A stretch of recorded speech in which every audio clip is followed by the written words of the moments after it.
Hello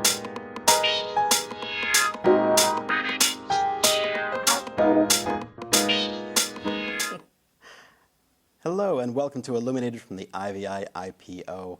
I'm Jim Garfield, I'm your host tonight. I want to go ahead and jump right into things. We don't have very long, but we are doing a series tonight with some of our endorsed candidates for the June 28th, 2022 primary elections here in Illinois. So we've got 6 wonderful candidates to go through today.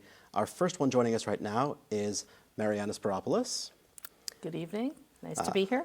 Thank you. Thanks for joining us. We've tried to get you on here for a while, and I'm so glad we're both able to make time. So, first of all, congratulations on the endorsement. Thank you. It's very meaningful to us, and I'm hoping it's meaningful to you. Absolutely, I'm grateful to have IVI's endorsement. I have been endorsed in the past, and don't take it for granted each time, and each time I am grateful to receive it.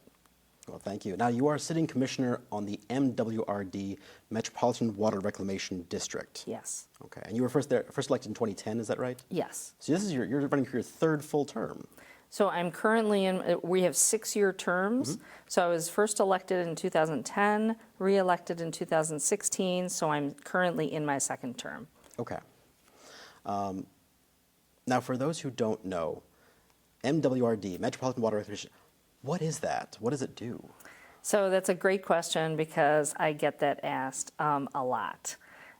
We are a county-wide agency, and we do 2 things. We treat wastewater and we manage stormwater. So we treat wastewater through 7 treatment plants throughout the county, and our largest plant is in Stickney in the town of Cicero. And we normally have tours that people could come and see the process of treating wastewater. But due to COVID, our tours are online. So anybody can go to our website, MWRD.org, sign up for a virtual tour, and they can learn all about treating wastewater and how the largest plant in the world in Stickney does that. That's the largest one in the entire world? Yeah, absolutely, yes. Amazing. And we manage stormwater through the Deep Tunnel project. And maybe your viewers have probably heard about this, but the Deep Tunnel is comprised of 2 parts. The first one is 109 intersecting tunnels throughout Cook County. It takes the overflow from the sewer system to reduce flooding, and 3 reservoirs that are strategically located. The one in Des Plaines holds about 300 million gallons. There's one in Thornton that holds about 7 billion gallons. And then there's a 3rd one in McCook that will hold about 10 billion gallons. And so the whole system combined can hold about 22 billion gallons of water, including the tunnel. And that reduces flooding in the area. So that, like I said, takes the overflow from the sewer system to reduce water on the streets. Now, the stormwater, how often does it kind of overflow the sewers and end up in there?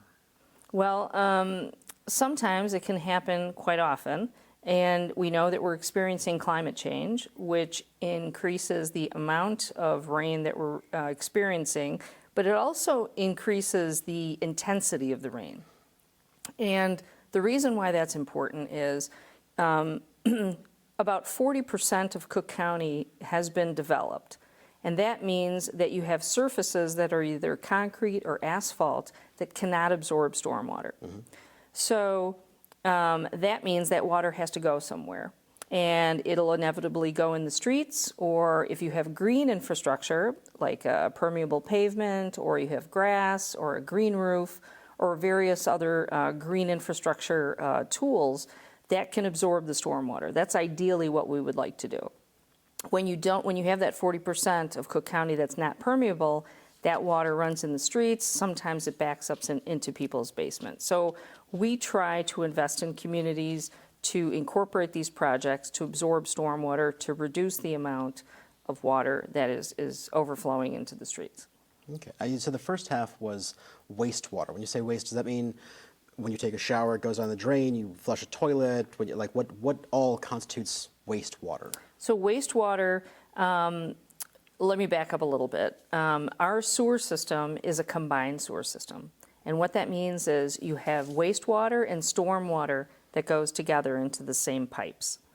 Ideally, if you were going to build a new community, you would like to separate those two so that you could use stormwater for irrigation or other things because it's relatively clean. Mm-hmm. The wastewater is everything from your toilet, your sink, your dishwasher, your shower, and your washing machine. All of that goes through your home, then goes into the sewer system combined with rainwater. And oftentimes, when it rains at the same time, all of that water is competing for that space in sometimes older infrastructure. So that can contribute to backup as well. I know there's been mention, on public notices and things like, hey, when it's raining heavily, please don't take a shower, please don't do your laundry. Is this why? And that's exactly the reason that we do those PSAs, and we work with Friends of the Chicago River to do what we call an overflow action day. If you go to their website, you go to our website, you can see information for that, but you're exactly right. You want to try to reduce your using the shower, the washing machine, the dishwasher, if you can. Reduce that use during the time of a heavy rainstorm for that reason so that you don't have that water competing for space in your local infrastructure, therefore contributing to overflow. Okay. Now you've got these reservoirs and you've got the whole system and you've got all these different facilities that do treatment. Mm-hmm. Great. Where does it go? Once you treat that, what happens to it? So there's a process. You've got organic matter that comes into the treatment plant, and you have other things. That's like leaves? Yeah, leaves, matter from, human beings, from animals. And so you have grease and oil and various things like that. The solids will fall to the bottom. The top will be scraped off. The liquid part is separated as well. It's called effluent when it comes out of our plant. And so the organic matter is then eventually made into biosolids, and we use that as fertilizer. It does get cleaned up. It's not, in its pure form Sure. as it had come in to the agency. And we give that out as like compost.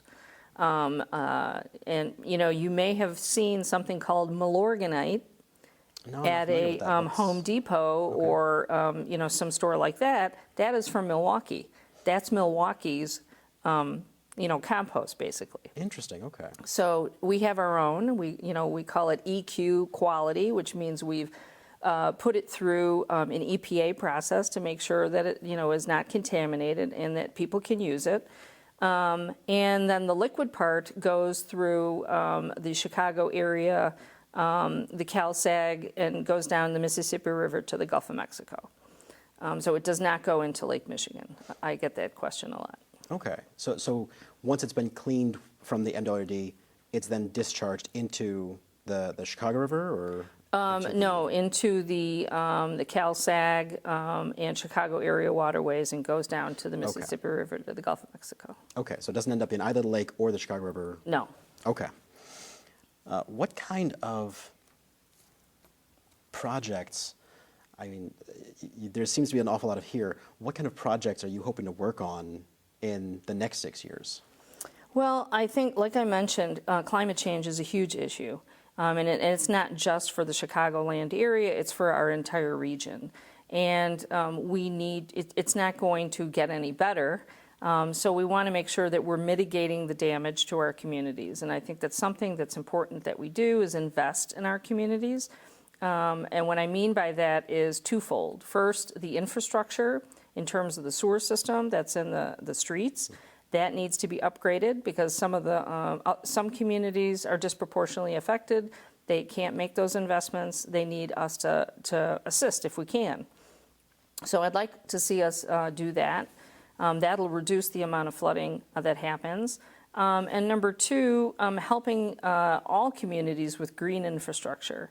And we do that to a certain degree now, but we can improve that. We can increase the amount of green infrastructure that we're doing. And like I mentioned before, green infrastructure is permeable pavement, bioswales, green roofs, green alleys. We do some of those now with communities. Municipalities will submit their plans to us, and we'll help them with some of the design and funding so that they can create a green alley that absorbs stormwater so that it's not pooling and contributing to flooding in the communities. So we need to do a lot more of that as well. Now you say investing in communities. What kind of authority, I'll say, does MWRD have in allocating funds and say, well, yes, this city has a good plan. We're going to give you X amount of money from the coffers. How much authority does MWRD have in that and leeway, I'll say? So we have authority to do the infrastructure plans that I mentioned before, because we're currently doing some of that, the green infrastructure plans, green alleys. In terms of helping communities with their infrastructure, we can do that, but that's very costly. So that's something that we're looking into. How can we do some kind of cost sharing, perhaps getting funding from the federal government? But there's a third level that we could do that we don't have the authority to do now, but we would have to go to Springfield and get that authority, and that would be to help actual homeowners. So if we could target communities that have a really high level of flooding, that cannot, and also look at perhaps income where they may need more assistance, then we could get that authority, and perhaps we could target some resources to particular homes or certain areas that would need more assistance, perhaps installing overhead plumbing or catch valves or anything that's going to reduce that flow of water that comes back into people's homes. Okay, and then for those homeowners, do you see it as kind of like a direct investment to them, or would it go to the municipality to be distributed? We'd have to look at it. So we do have a program right now that when there are homes where they have tried everything they can to try to help, let's say a certain block, and it continues just because of the nature of how it's set up, they continue to have flooding. We do have a buyback program where we have used this, where we work with communities and we buy back the homes, and it ends up being an open space for stormwater to absorb, or perhaps if it's large enough, we can create another reservoir to hold water. So it all depends. There's not one tool or plan that's going to solve these kind of flooding issues throughout the county. It has to be a piecemeal type thing where we're working with the municipalities because they know what's going on the ground. They're hearing from residents. And we certainly are doing that, and we need to continue going forward. So are those the major projects you see going forward with MWRD? Well, I think number one, the climate change affecting our community and our role as stormwater management and working with municipalities as well as the county, as well as City of Chicago and the federal government and FEMA. All of us working together to make sure that we're reducing the impact on our communities is a major thing. As well as, we're hearing about plastics. We're not drinking water. We're not the drinking water agency, but certainly, making sure that we can make sure that our quality of water is the best that it can be for communities is something that's important. So making sure that our wastewater treatment is the most sophisticated that it can be, and that it can take out certain pharmaceuticals that are in our water supply or plastics that are in our water supply. These are all things that are coming up, and these are things that we need to look at. And we have to make sure that we've got the best technology to protect communities.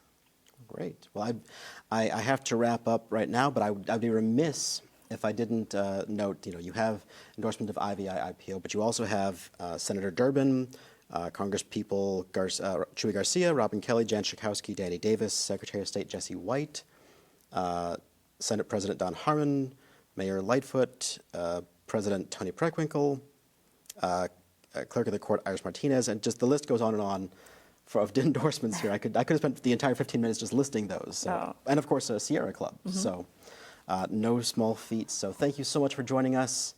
Thank you. I look forward to seeing what you do in the next 6 years. Don't forget to vote. Absolutely. Don't forget to vote. June 28th is the primary. Early voting starts June 13th. My punch number is 81. There you go. Thank you. Thank you so much. Thanks.